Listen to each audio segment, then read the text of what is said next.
I'm good. Good afternoon, everyone. Welcome back to our Friday educational seminar. Today, we have another great event talking about iBuyers versus traditional real estate. You know, we all know digital technology has changed the way real estate transactions are getting done, especially during a global pandemic. We're seeing more and more digital coming to the forefront. Even though we saw a lot of it before, we're going to see even more now. We have companies like Opendoor, Redfin, and Zillow. And we brought on our national partner, which is Fidelity, and Karen Michaels is going to be teaching the class again today, just kind of talking about the digital technology and the way some of these iBuyers and how it works with the traditional process of real estate. So Karen, take it over. Welcome. Thank you for taking the time to educate everyone today. Yeah, absolutely. And just so housekeeping matters, I have everyone muted. So if you have questions, you can use the chat box. I've gotten a lot of this information from a variety of sources. But yeah, these iBuyers really have kind of crept into, I'm in Orlando, so they've come into Orlando pretty hard hitting, and I'm going to give you like a bunch of the stats and who they are and what they're doing. And then also kind of what you as a realtor can do to kind of either work with them, or I mean, obviously stay relevant. You guys are going to, there's 87% of people still want to use a realtor. So you guys are okay. But for the most part, help you like work with these guys, because if you can get in with them as they're a growing market, much better for you anyway. So iBuyer, what is it? It's an instant buyer. It's not internet buyer, it's an instant buyer. And it's a company or investor that uses automated valuation models to make instant offers on homes. We're going to go through all of it, but really it is, you press a button, you fill out your address, and they give you an offer on your home. That's pretty much it in a nutshell. They buy the houses directly from the owners and then resell the houses. So there is no, it goes from seller to iBuyer, iBuyer to new seller. And the iBuyer holds that property as like an investor would. Oh, wait, hold on. Somebody has a question. Why can I see this right now? So we have, that's the idea of it. So the homeowner is not selling directly to an individual human buyer. They're selling to iBuyers, iBuyers then resell it to a new homeowner. They're not flippers. They are confused with flippers, but flippers tend to buy low and then sell high. Buy low, do whatever remodeling, sell it for a much bigger profit. iBuyers actually do a fair market value or a little less than fair market value. And then they're looking for homes in good condition. They're not looking for REO properties to, gut, redo, and sell at a higher profit. Their margins are going to be based more on their service fees and things like that. So yes, they are making a profit on the sale, but it's not going to be like a flipper would. So how does it work? This is OfferPad. This is all you do. I'm not even kidding you. I did it. If you want to try it, just be prepared for the myriad of phone calls from random investors around the country asking if you're ready to sell your house. Because for some reason, they sell this information to everyone and their mother. But all you do is you type in your home address. There's some additional questions, but it truly is that simple to get an offer. You submit a form on the iBuyer's website, general information about your property. They let you know if they're interested, and sometimes they want to see, pictures, features, whatever it is. Within 24 to 48 hours, an analyst has looked at the automated valuation models, and they will provide you with the cash offer within that short amount of time.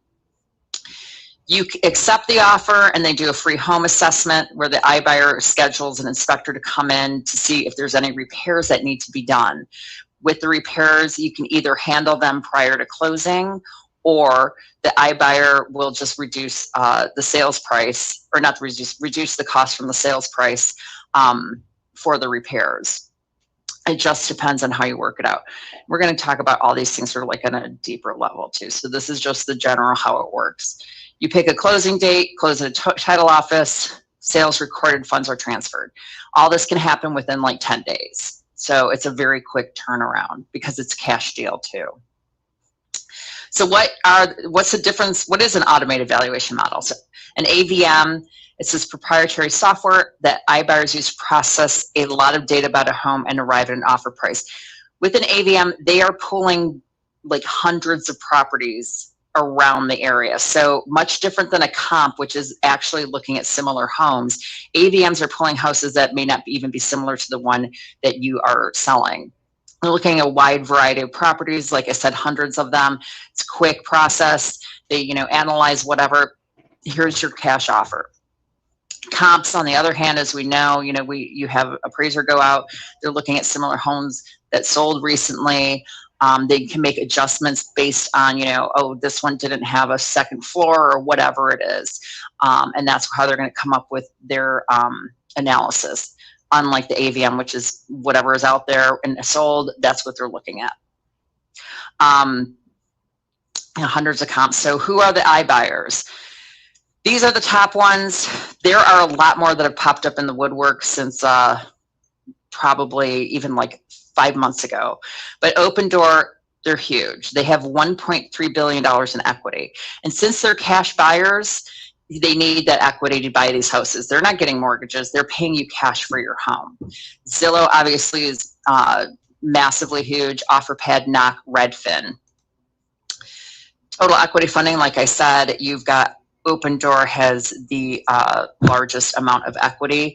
They're the ones that have really kind of taken over the Orlando market in terms of iBuyers. They're not taking over the market by any means from traditional real estate, but they are growing pretty quickly. So how do they make their money? Because as I said, they're looking at fair market value. They're not doing a bunch of renovations to, up the property value. They're looking at fair market value for the most part, but they're making their money on their service fee. So the fee charged to the home seller for the convenience and getting this done quickly can be anywhere from 6 to 10%, and that can vary greatly. I mean, I've seen 15% sometimes on the fee.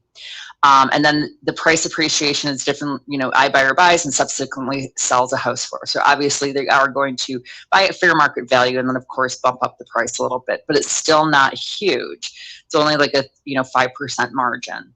So with those two, that's where they're getting their revenue, and they can move houses really quickly.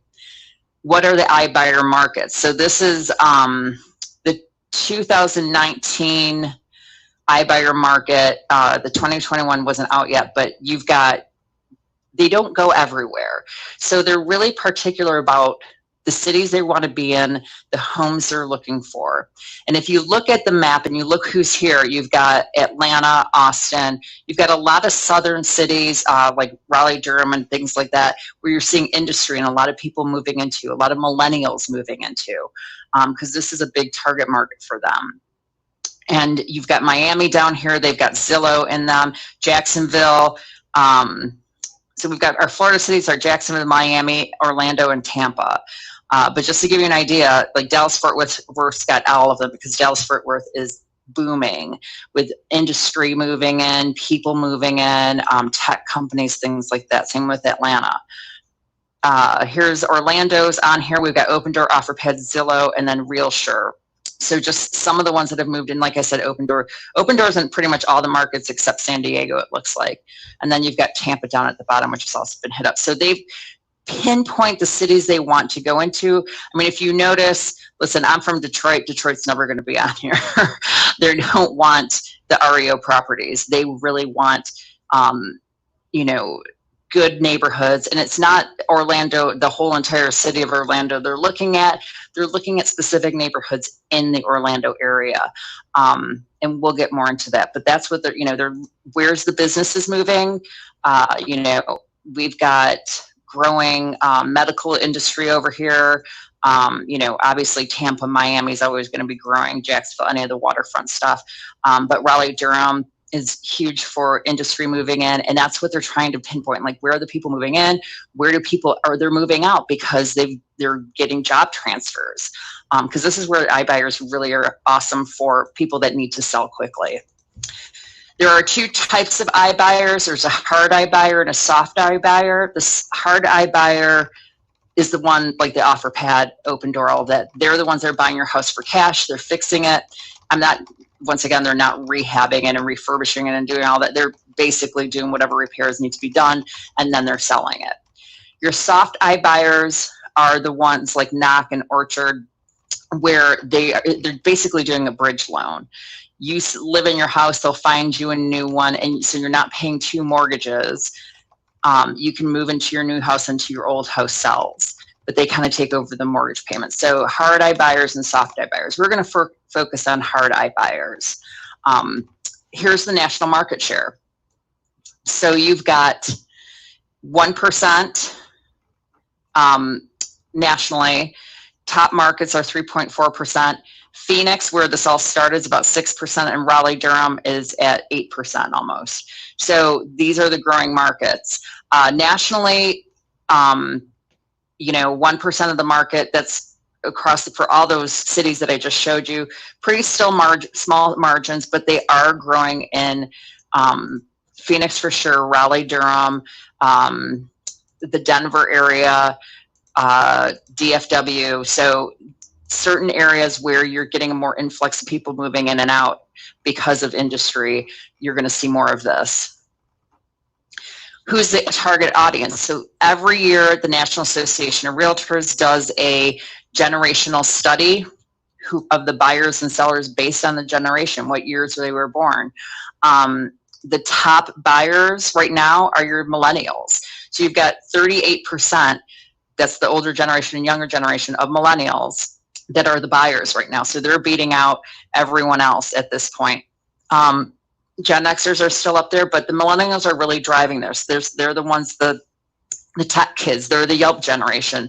They're the ones that, want,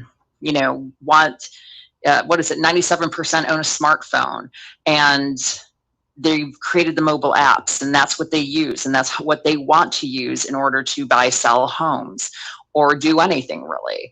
So this is where they're targeting. This is where the iBuyers have really come up, and they're like, this is what the market we really need to target. So you've got 38% of your market share millennials that are looking to buy homes. Why are they choosing an iBuyer? A lot of them go on, like I did, to see how much they'd offer me. It was a fair market value. I mean, it was like, if I needed to get out right away, wouldn't be terrible. 52% said not having to prep their home, not having to clean up the house every day, not having to negotiate, no traditional closing inspections, not having to pay for needed repairs, not having to have strangers in their home, getting closing money quickly, no nosy neighbors during open house. So some of the reasons is really when you're talking about the millennial group too, I highly recommend reading the National Association of Realtors survey or study, because it does talk about like, what millennials want, what Gen X want, what baby boomers want when they're buying and selling, and how to market to each of them. And with millennials, one of the top things is they don't want FaceTime. It's all texting. They're not picking up the phone. And these are generalizations, obviously. You're going to meet a millennial that's like, no, I'd like you to write me a letter and mail it. Maybe you will. I don't know. But you've got to think about, as general speaking, you've got a very tech-driven group of people that are now have the corner of the market and buying. And these are some of their things that they're concerned with. So pros of the iBuyers: convenience. You don't have to deal with in-person interaction. You can do everything online. Like I said, go on OfferPad or Opendoor, type in your address. There's a couple other questions, and boom, you'll get an offer in a couple days, or 24 hours was mine. You don't have to talk to anybody. There is customer service you can contact or whatever, but for the most part, it's that quick. Everything's done from the comfort of the home. No need to go to offices. And that's sort of one of the things too right now when we're talking about this coronavirus. People aren't wanting to go out. People aren't going to offices. So as a realtor, this is the time that you got to get out there and do your social media and your Facebook and all of that, because that get used to using Zoom and FaceTime and GoToMeeting and all of those things.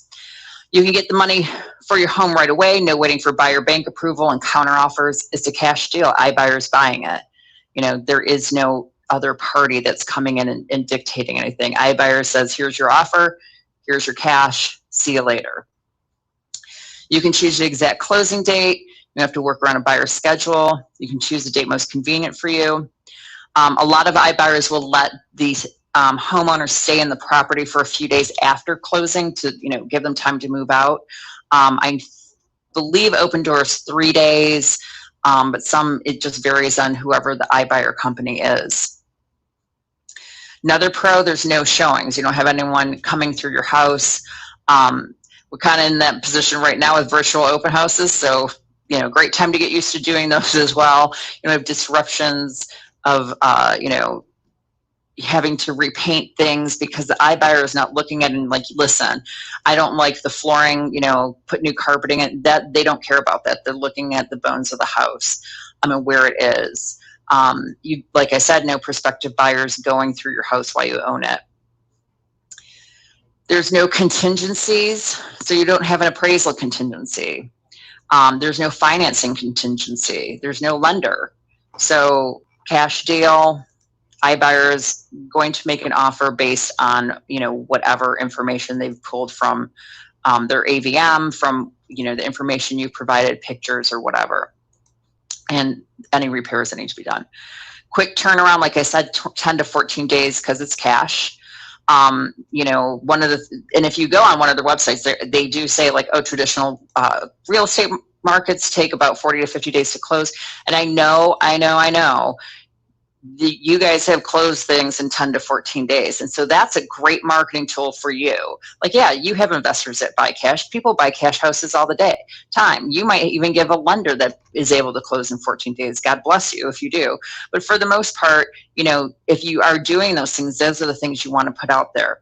A lot of people, like I said, this is all internet based. They don't have to deal with anyone. They get a check at the end of the day. We're going to talk about all the cons in a minute. So hold on. There's no renovations. Once again, you're not having to repaint something, repairing holes in the walls or whatever you need to do to get people interested in buying your house. There's no staging. iBuyers judge the house based on the pictures. They make an offer. If there are things that need to be fixed, if there's electrical or other things, they're obviously going to require some repairs. But like I said, you can do them, or they'll do it after closing and just reduce the cost. I will say I've had a few people that have actually gone through the iBuyer process, and they get the offer, the inspector comes in, or the assessor, whatever they want to call them, from the iBuyer, and the list of repairs can be pretty substantial because they want to reduce that sales cost. So that's just a cautionary tale from experiences from other people out there. Better than selling to a flipper, because iBuyers are built for scale and operate on razor thin margins. So with them, it is really like, here's your offer based on a fair market value, and it's quick process. So major pro is really convenience. Cons, high transaction fees. You are paying for that convenience, for that quick turnaround. So you've got anywhere 7% to 13%, where you've got realtors that charge 6% for commission. And that's where we're going to see the big difference. And I have some breakdowns of those numbers to give you, actual information on what it really does cost to do this. So they average about 0.22% below fair market value. When they buy it at a lower value, they can turn around and make a bigger profit. So like I said, they're looking at 3 to 8% increase in the property, the sales price of the home when they go to resell it. And homeowners typically get about $15,000 less from an iBuyer than they would from another buyer. And that's going to vary greatly depending on the price of the home. Higher priced homes are going to lose a lot more. Not so guaranteed offer. This is what I was saying about the repairs. They may make an initial offer, but terms can change after the inspection, or they'll just have a ton of repairs, which are going to, now your sales price is lower. Or they might withdraw altogether based on new information. So if you lie on your application about anything about your house and they come out and see it after they've given you an offer, that's going to be withdrawn. few homes markets qualify. I gave you the list of the cities, and you'll get a copy of this PowerPoint presentation as well. I'll get it over to Kevin and he can forward it on to all of you. But you can get an idea of, you're in a limited amount of cities, and really they're focused on those growth cities or stable economies, or where people are moving in and out of. And then within those municipalities, they're only looking at certain sections. They don't like gated communities, for example. And some of them might now. I mean, it really is going to depend on what they're doing. But there's a lot of things like, where you are. You could be in a, depending on your zip code, they may not even attempt to make an offer. So if you're in North Dakota and you are calling OfferPad, they're not going to even touch it. You have to be in one of their market cities. And if you're not in the zip code that they have, you're not going to get an offer.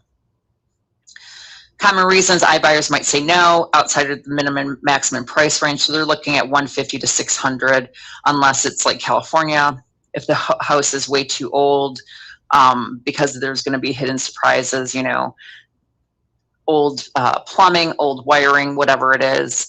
Too unique. It's going to be a weird house to sell. They're looking for the cookie cutter homes that people can buy and sell. They don't want some weird rooms added on, all of that, or artsy, painting it purple and putting whatever God knows what on in your front yard. Maybe not.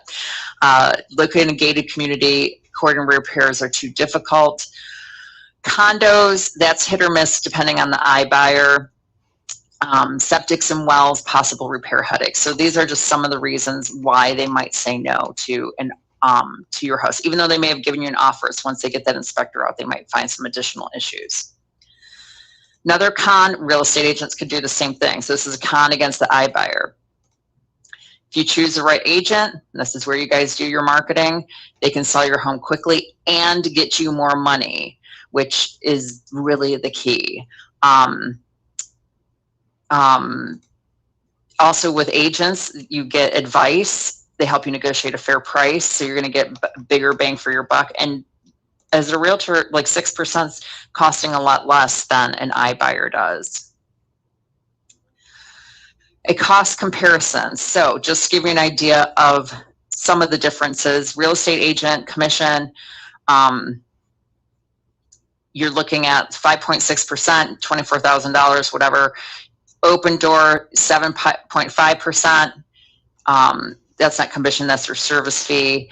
And then including repairs, you're looking between $5,000 to $11,000. So there's your difference right there. So it is almost like, could be as much as $24,000 difference. And you can pull up tons of information on this. Here's just one that they broke down. The realtor, market price $375,000. iBuyer offered $337,500 fair market value. Balance of the existing mortgage, obviously it's not going to change. Closing costs are going to be a little higher because with the realtor, because the purchase price is higher. You've got your commission versus your service fee, repairs, holding costs. Your net is going to be about $40,000 difference, because it's all going to be made up in the higher sales price. You're getting almost $40,000 more in a sales price. These are the kinds of things that if you have sellers like, I don't know, maybe I should use an iBuyer, you need to pull out and say, this is what you're going to be paying. And if money's not important to them, making money on their house, then that's fine. But for the most part, this is going to be a big shocker to a lot of people, because they're thinking, oh, I'm getting, a fair market value, I'm good, but they're not getting top dollar, and they're not going to have they're not going to get above asking price ever with an OfferPad or an iBuyer offer. It's going to be whatever that AVM says. So sellers typically make a lot more money in traditional transactions. Like I said, 13 to 15% more fees to an iBuyer than a traditional listing agent. So what does this mean for you guys in real estate? So we still have 87% of people choose to buy their home with an agent.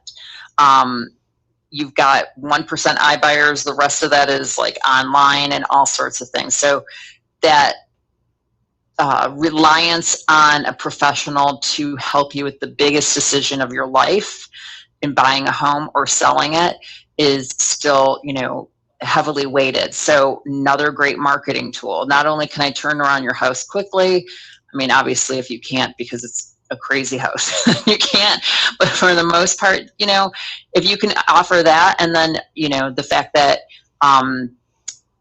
you are going to negotiate the right price, you're going to get them more for their buck, whatever it is, as compared to an iBuyer where this is all you get, that's what you want to market. And then that comparison, cost comparison. So Phoenix, where it all started, which like I said is about 6% of the market share in Phoenix alone, are the iBuyers. The realtors like, hey, this thing's up and coming. What are we going to do to stay in the market? So about 40% of sellers will get an iBuyer offer before they list their home. They are heavily marketed on Facebook everywhere. There are commercials in the cities that they are targeting. So a lot of the realtors have shifted their focus on the way they're selling, way they can get their sellers to sell their home, and they're becoming iBuyer experts. So what does that mean? They step in the shoes of the seller and they're like, this is what I'm gonna do for you. Let me get a bunch of iBuyer offers. We're gonna analyze them, each of them, to determine which one's the best one, advise them on their options, do the cost comparison with traditional real estate. And then if they're like, no, I want to go ahead with an iBuyer, then they're still coordinating with the iBuyer as directed by the seller, even including the repair negotiations. So still working as their realtor, you can get a commission. Most iBuyers will pay a 1% referral fee to the realtor, but you can actually have a separate contract with that seller for X percentage if the seller wants to use an iBuyer. And most of the iBuyers will allow those contracts so that when they're doing the closing statements or whatever, that percentage will show up. So it's not a, oh my God, these iBuyers are in the house and I don't know what to do. And no, you have the option of actually still going out and doing your real estate and making money off of it. Who knows, that may all change because a lot of these, like Opendoor, Zillow, and stuff like that, they're getting their own brokerage firms, their own title companies, their own lenders. But as we all know, you still have a choice as a consumer to pick whatever service you want. So just things to think about. So I know that a couple realtors actually that I was talking to in Orlando, they've had, they have gone into, someone wants to list their house, they'll go in and do the whole, you need to do this, this, and this, and this. And then the person will inevitably go get an iBuyer offer and say, oh, I only have to do these things and I'm out of my house in 10 days. So maybe even getting ahead of the curve, especially if they're in your area, and saying, here's what you can get, here's what you're going to get on an iBuyer, here's what you can get with traditional. Because I think, people are like, God, that's a lot of work for me to do just to get it listed or whatever. So things to think about when you're marketing out there. Some of them have real estate agent partner programs. Opendoor does. There's no fee to join. Zillow has this premier agent program, so it's anywhere for $150 to $1,000 a month. And I know there's a couple realtors down in the Miami area that are doing this, and they get like a select zip code that only they can market in. OfferPad, 1% referral fee. Redfin has a 1% listing agent fee. So you can get the 1%, and then also, depending on what agreement you have with the seller, you can also probably get a little more money. Buying from an iBuyer, so that's the selling portion. Seller goes online, puts in their address, some additional information, offer comes over 24 to 48 hours. Basically, their inspector comes in, sees if there's any repairs, they get a list of repairs, and they get to closing. Seller gets a check for cash, right out 10 to 14 days later. So it's very quick and convenient for a lot of sellers that don't want to, deal with anyone. But on the buying side, because now they're buying from the iBuyer, it's pretty much a traditional real estate transaction. There's minimum renovation standards, though. With most of them, they're going to do obviously whatever repairs, patching, whatever needs to be done. But if you're looking at getting a new bathroom, that's not going to happen. They're easy digital access to homes and services. So most iBuyers, you download the app, you go to the house, and there's cameras and they detect that you're there and they will give you the code to open the house. During coronavirus, no iBuyers are doing any of this because they couldn't do any sanitizing or stuff, but I hear they're opening back up to doing this. But you go in, there's a certain number of hours you can, I think it's like between 9 and 9 or something, depending on the city of where someone can go in. So it's not like there's a bunch of kids going in and having a rave or whatever they do these days. And that's about it. And then, there's security cameras all over. You leave, that's the end of story. So once again, there's no one from the iBuyer going to be at the house greeting you. You're literally going in by yourself. And this is where even if you are a realtor and you've got someone interested in buying an iBuyer or an offer pad house, you're going with them and working out a contract with them as well. So the adherence to tradition and representation and cost outlays. Gosh, I can't talk. A lot of them are rolling out, like I said, in-house mortgage and title companies for streamlined services. But typically they're doing everything that, we have an as-is contract that everyone uses here in Florida. They're following those guidelines. And, they have addendums for other things, but for the most part, who pays for what is all the traditional costs are pretty much adhered to. Of course, if, they're going to say, if you use our title company, we'll pay the owner's policy, just like foreclosure banks do. But at the end of the day, it's a traditional closing. Buyer can have financing. It doesn't have to be a cash transaction. It is a buyer buying a house from, basically a company. Not any big change there. So what does it all come down to? If it's timelines and convenience you need, it's an iBuyer, or higher net proceeds is traditional. So for you on the real estate end, pay attention to, what markets they're targeting.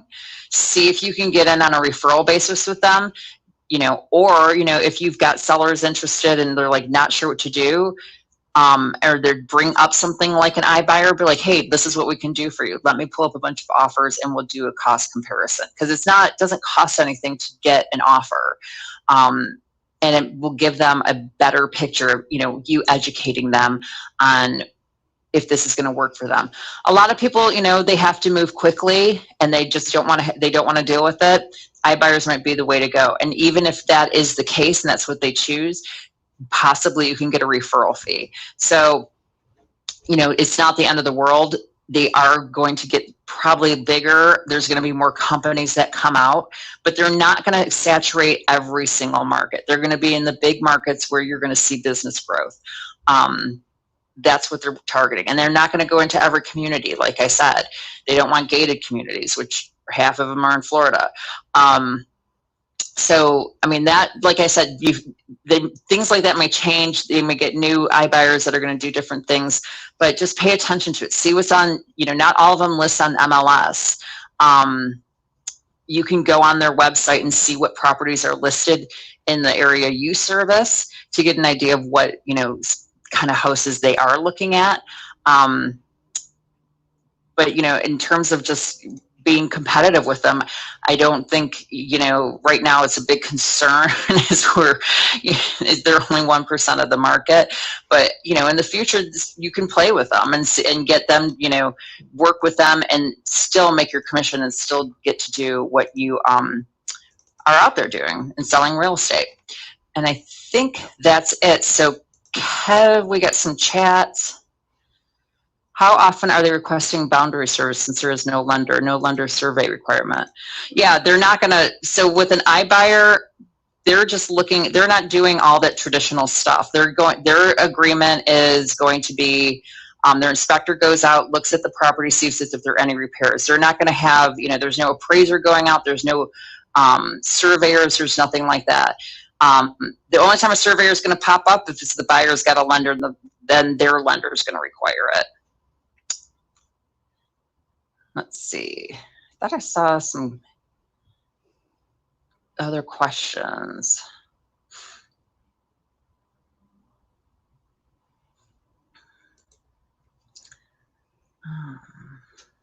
They could always email me questions and I can get back to them. Yeah. So, so that's, it's not a scary thing, I don't think. I think we're going to see more pop up. I've heard Amazon's coming out with one, an iBuyer thing. A lot of people don't know what they are. And you get an offer and you don't know anything about the real estate market. You're like, but that's a good deal. And that's where, you as a realtor can market yourself as like, let me help you with iBuyers, something like that. And you can stay completely relevant in that market and get your foot in the door in that market now. I think, they do want to, a lot of the iBuyers do want to work with realtors. They're offering referral services or offering partner programs and things like that. So check out the different ones. Opendoor, like I said, is the largest one. They're pretty much every other sign I see around here is Opendoor nowadays, but there's definitely opportunities out there. Awesome. Good stuff. Yeah, thank you. Well, thank you so much. And for those of you that are watching, we appreciate it. You can always send us an email. We'll be happy to send you the PowerPoint. We are also streaming live on our Facebook page for Independence Title, as well as our YouTube page as well. Coming up next week, we have two great events. On Wednesday, we are interviewing a very well-known speaker. His name is Patrick Bet-David. He is the founder of a company called PHP Agency, as well as Valuetainment, which is a great YouTube series. You look it up on YouTube, called Valuetainment. He has over 2 million subscribers and some great content. That's going to be on Wednesday. And then we're going to be back here on Friday again with one of my favorite topics, because I used to be a firefighter, which is going to be safety for real estate agents. And for those of you that remember, prior to COVID-19, we had a self-defense class that was scheduled that unfortunately we did have to cancel due to COVID-19. So this is going to be a great event talking about kind of just some safety tips for you as a real estate agent, as an investor, when you're going to be either visiting houses or taking listings, and just some tips and tricks that you should know to make sure you stay as safe as possible. So tune in next week, and I thank you very much. Stay safe out there, and everyone have a great weekend. Thank you, Kevin. Have a great one. You too.